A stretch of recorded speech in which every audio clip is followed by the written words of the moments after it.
Any question? Miss you. No. So surprised with that. Arne, we just had a chat with Ryan, and he spoke like his dad's been telling him to shoot more. What have you been telling him? Hopefully other dads say the same then against other players.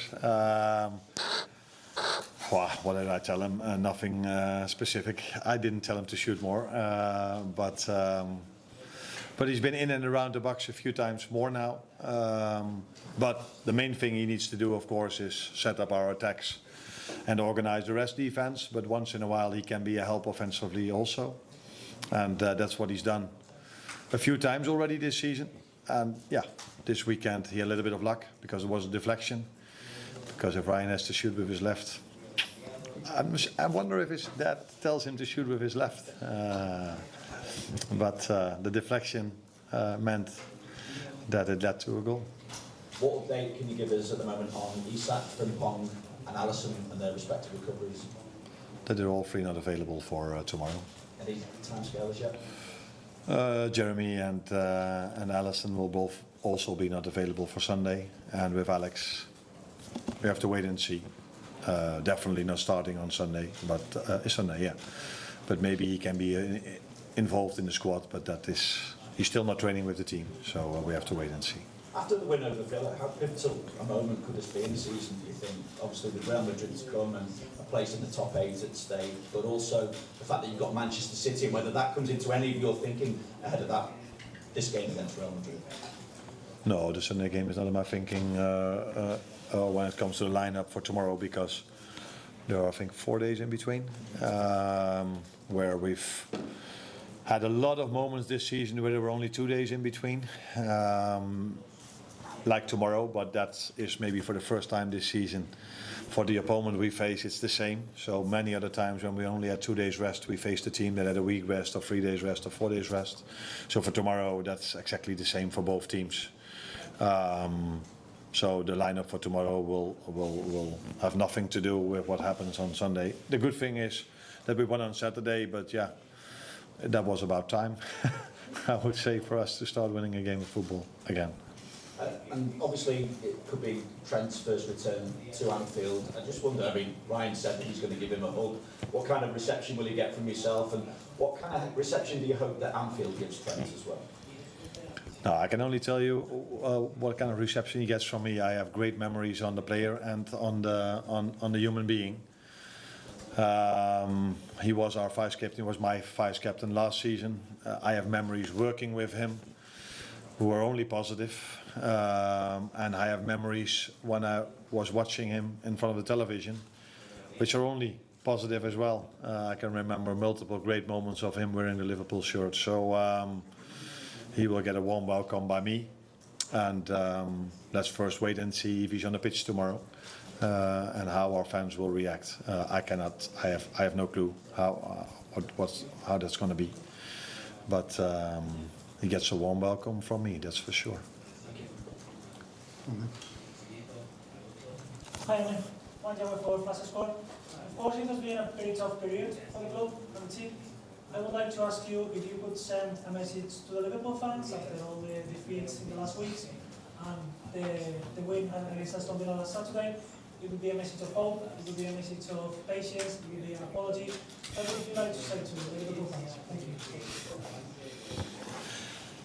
You already gave a lot of answers in your question, but I can say to them, show up tomorrow and help us again like you did Saturday.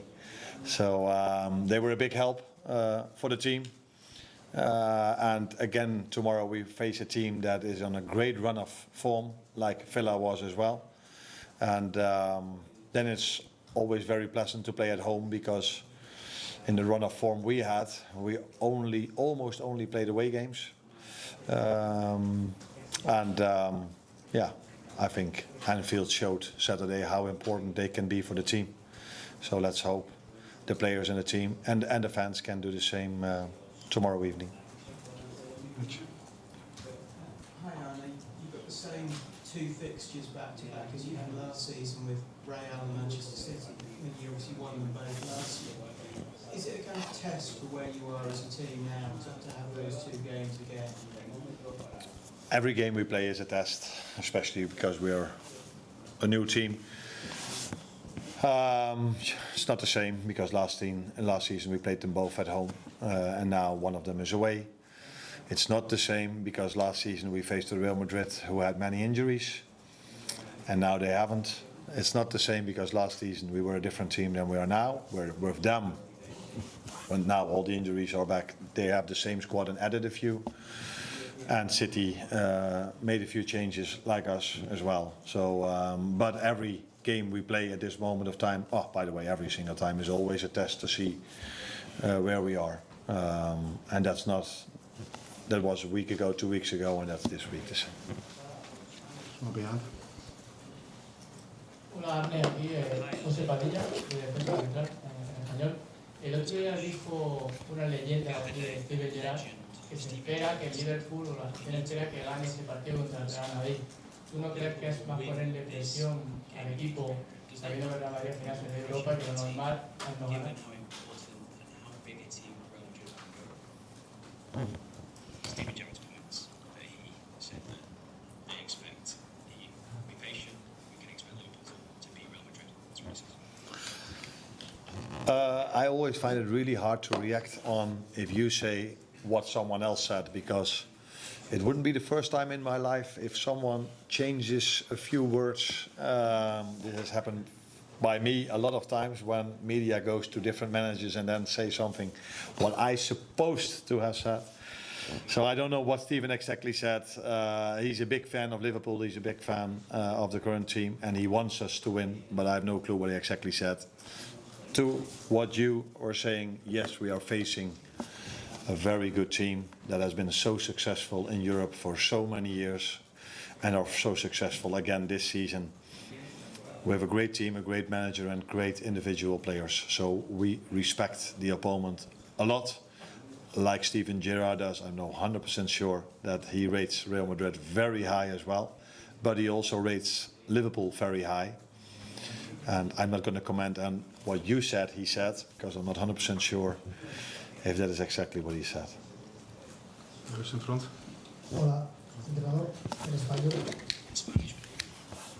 Quería preguntar qué cambios principales ha detectado en el Real Madrid a la hora de preparar el partido, entre la versión, entre lo que se encontró el año pasado, más allá de las versiones, el tipo de equipo que era el Madrid el año pasado y lo que espera encontrarse en Madrid. Gracias.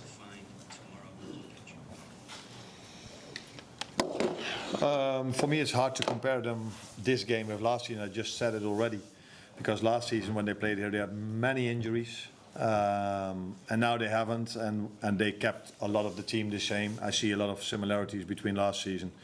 Xabi is doing an incredible job at Madrid, but Carlo Ancelotti did the same. He won a lot. They've added a few new players, so that can always influence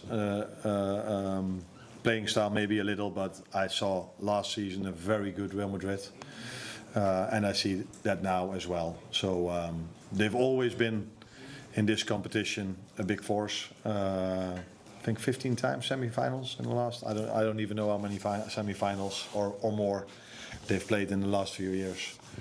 So very good team, but we are a very good team as well. Hola, Arne. En español, aquí Nicolás Menéndez para Televisión Española. Quería preguntarte por cómo Xabi Alonso ha conseguido que todo el equipo defienda, incluso los jugadores más ofensivos, los más talentosos. ¿Cómo lo valoras tú como entrenador? Y sobre su legado aquí en Liverpool, aunque tú no estabas cuando fue jugador, ¿en qué notas tú en el día a día que ha dejado un legado Xabi Alonso aquí en Liverpool? Gracias.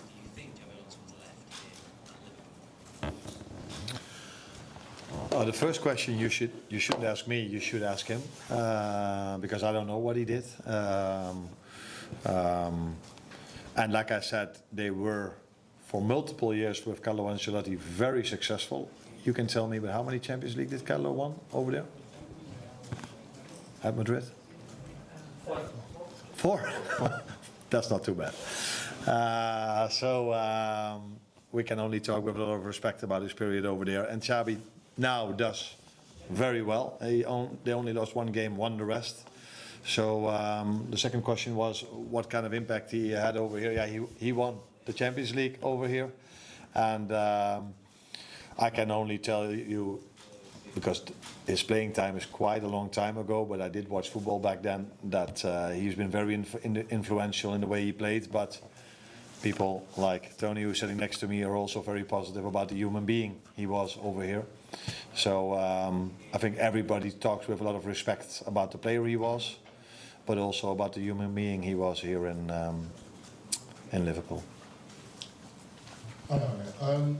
The team doesn't obviously excel in plenty of positions this season, but on Saturday against Aston Villa, we saw what he really brings to that number 10 position. He was dropping deep and helping them build up, but also helping them attack, getting shots off and leading the press. I wondered what's the key to being able to keep those qualities within the team when Florian Wirtz is playing as a number 10? How to keep, sorry, the last? How to keep those qualities of pressing, helping with the build-up, but also affecting the attacking game once Florian Wirtz is playing on 10. But then he plays in a different position. If Florian plays, then he plays in a different position, and he can bring all the things you just said in that other position.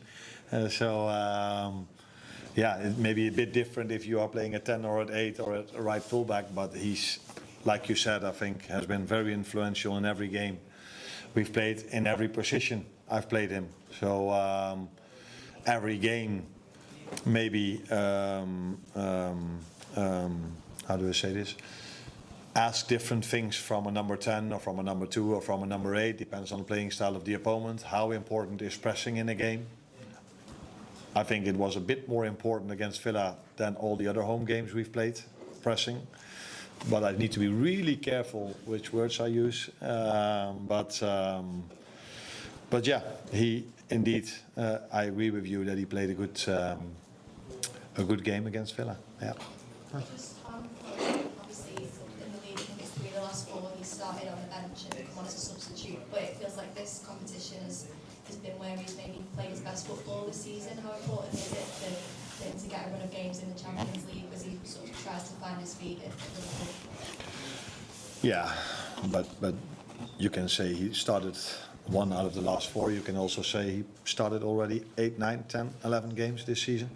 So I've said this quite a lot, not being used as an excuse, but just tell how it is, that many times we've had to play 3 games in 7 days, or only 2 days rest in between, for a player that comes from a different league, which is a very good league, by the way.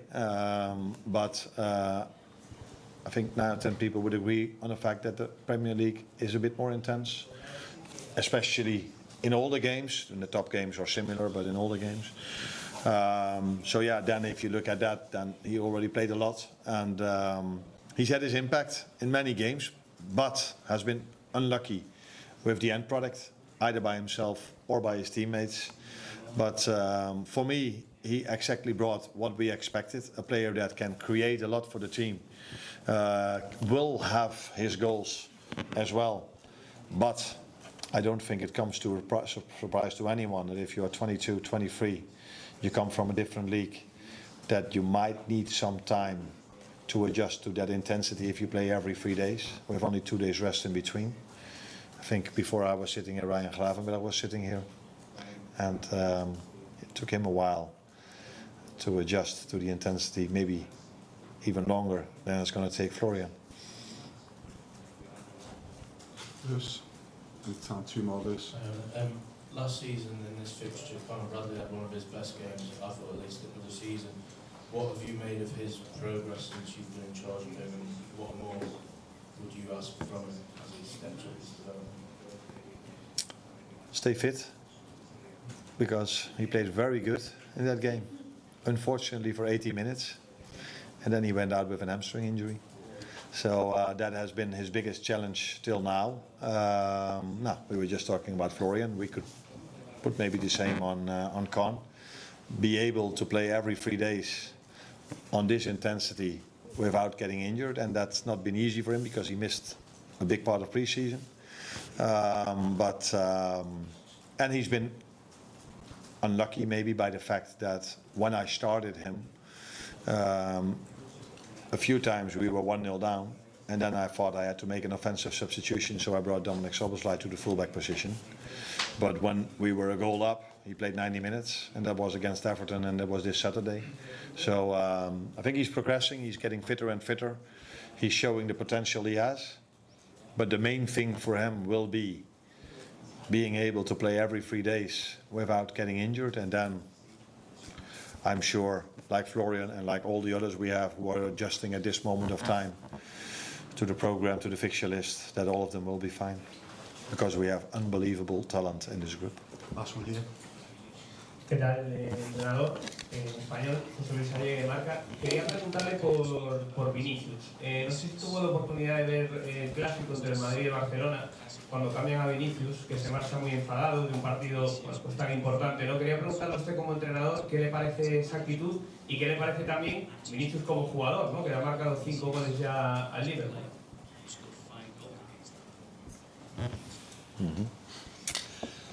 If I think about El Clasico, that's not the first thing that comes up to my mind. How his reaction was after he got substituted. It was a fantastic game to watch, with two teams that were very strong, with individuals that were very special.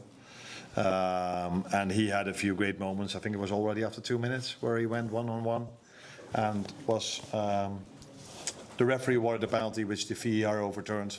But that is one of the things where we have to be aware of. He's lightning fast.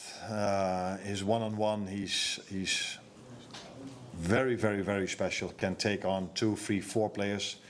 Against Juve, the game they won 1-0.